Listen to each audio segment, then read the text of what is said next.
In July 2019, Jason and I started our filmmaking journey. Fast forward 2.5 years later, we did something that at the time as beginner filmmakers seemed so far out of reach. We became full-time filmmakers. I quit my corporate job as a lawyer and Jason finished his studies at law school, and nowadays we work full-time on our video production company. These are some mistakes we made in our first year of filmmaking. So mistake number one was getting the wrong exposure. Out of the two of us, I think I was the worst culprit of this. What I used to do is always just look at my LCD screen on my camera to judge my exposure. However, this often led to a very underexposed or overexposed image.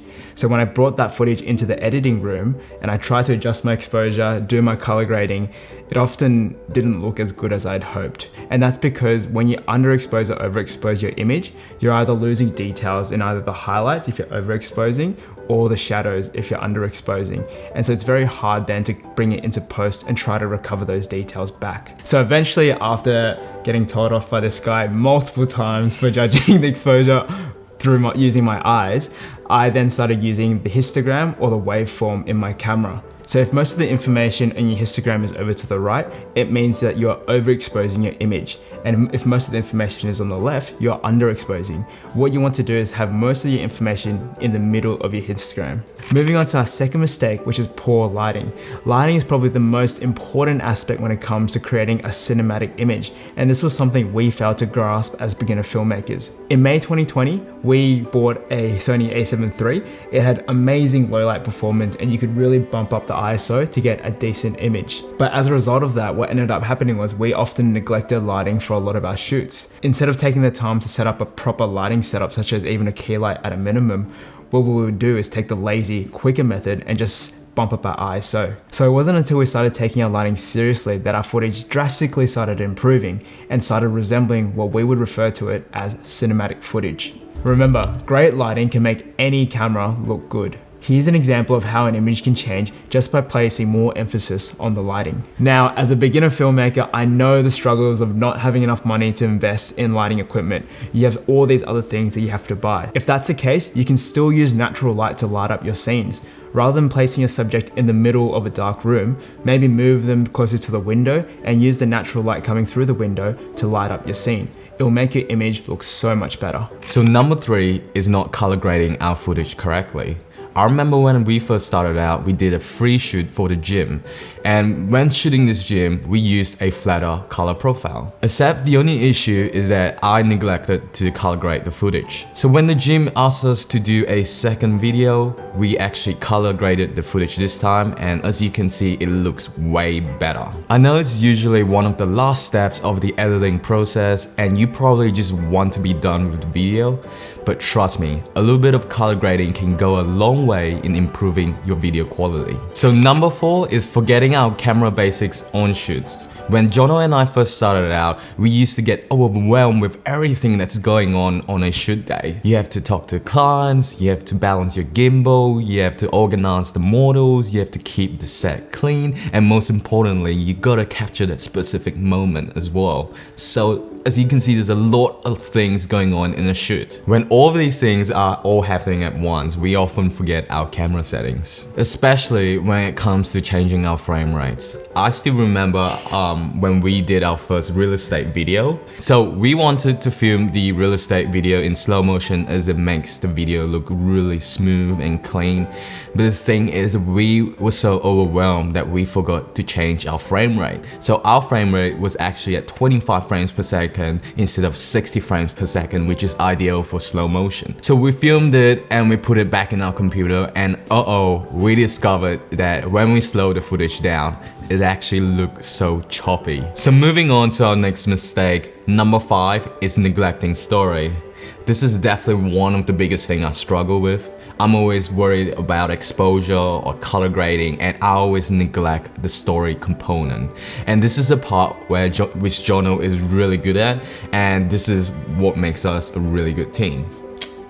So because I was so focused on getting the best looking footage on shoot, when I put all these footage into editing, I find that it was super hard to edit because I had no clear story in mind. Because of that, I would take often hours or even days just to edit a simple video.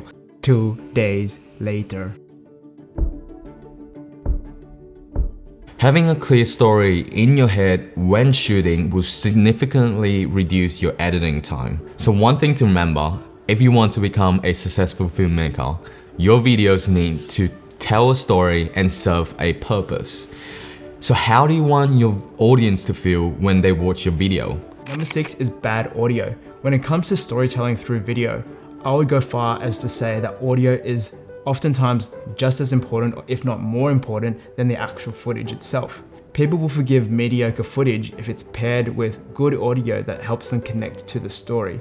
But even if you have the most cinematic footage, if you have overblown audio, you're going to lose the attention of the viewer very quickly. So here are a few quick tips that will help you improve your audio. Tip number 1 is to invest in an external mic rather than relying on the inbuilt audio in the camera. Even just a cheap $80 lav mic will drastically improve the quality of your audio. So here's an example of the scene where the audio was captured using an $80 lav mic.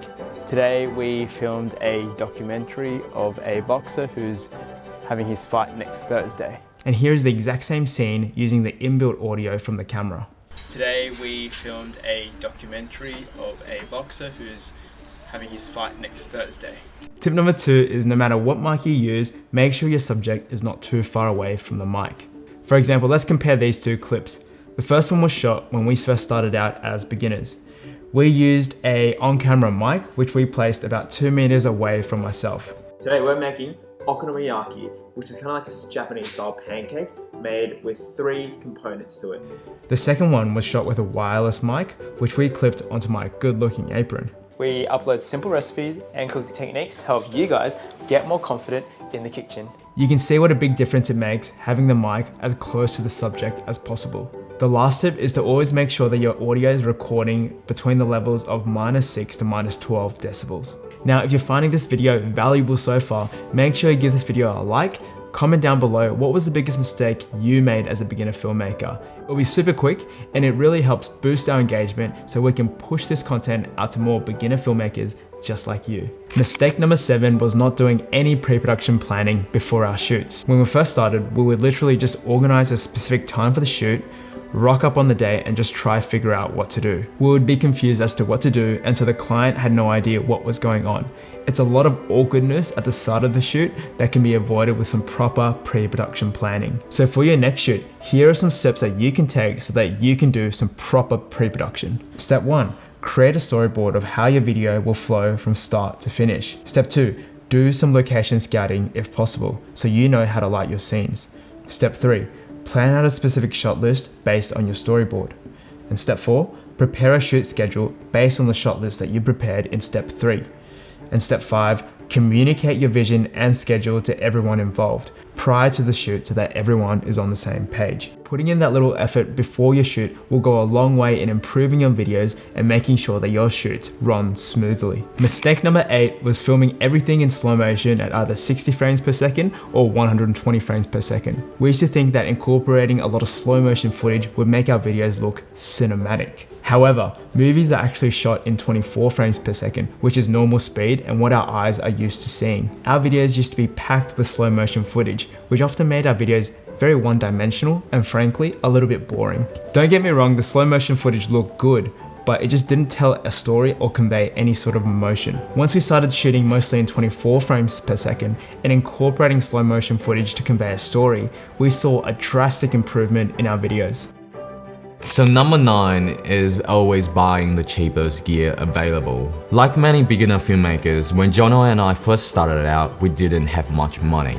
At that time, I was still in law school and Jono just started his first job, and we had just spent a huge amount of money on our MacBook, our first camera, and a couple of our first lenses. So we started to cheap out on a few filmmaking items. For example, we bought these lights from Amazon for $70. They did okay, but it wasn't really good in lighting up the scenes that we wanted. I even got so frustrated at them at some point that I ended up chucking one of them into a wall and breaking them. So even when buying a drone, we bought the cheapest drone available in the market, which at that time was the Mavic Mini. There was one time when Jono was doing a real estate shoot, The drone was so light that it was carried away by the wind and flew over a highway.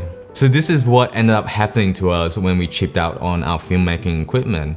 But as we improved, we still ended up buying all these expensive and more reputable equipment anyways. So for lighting, we still ended up getting the more expensive Aperture 120D, and for the drone, we ended up getting the more expensive Mavic Air 2. Aside, we could have just avoided all these frustrations and traumatic experiences if we would have just invested in the high quality filming equipment at the start. Number 10 is shaky footage. Don't get me wrong, there is a time and place for shaky footage.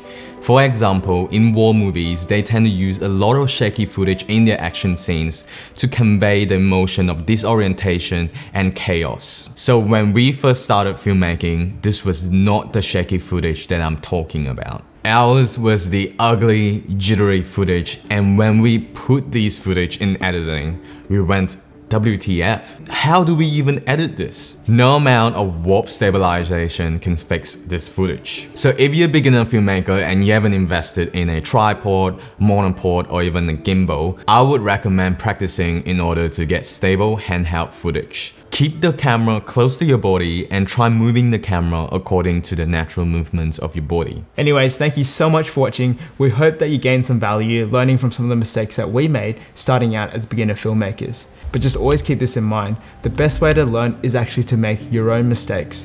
Jason and I both went to law school. We never actually went to film school at all. Everything that we learned about filmmaking was either through watching YouTube videos, online courses, and most importantly, going out on shoots ourselves and making mistakes. The school system teaches us from an early age that we have to learn from our textbooks, we can't make mistakes, and we don't want to take risks. So what we found out in our filmmaking journey is that we learn the most by taking action, making mistakes, and figuring things out along the way. So if you're a beginner filmmaker, we encourage you to be bold. Don't be afraid to make mistakes. Organize shoots which you don't feel ready for. Screw up a little and you'll improve drastically. And then afterwards, maybe you can make a video sharing some of the mistakes you made.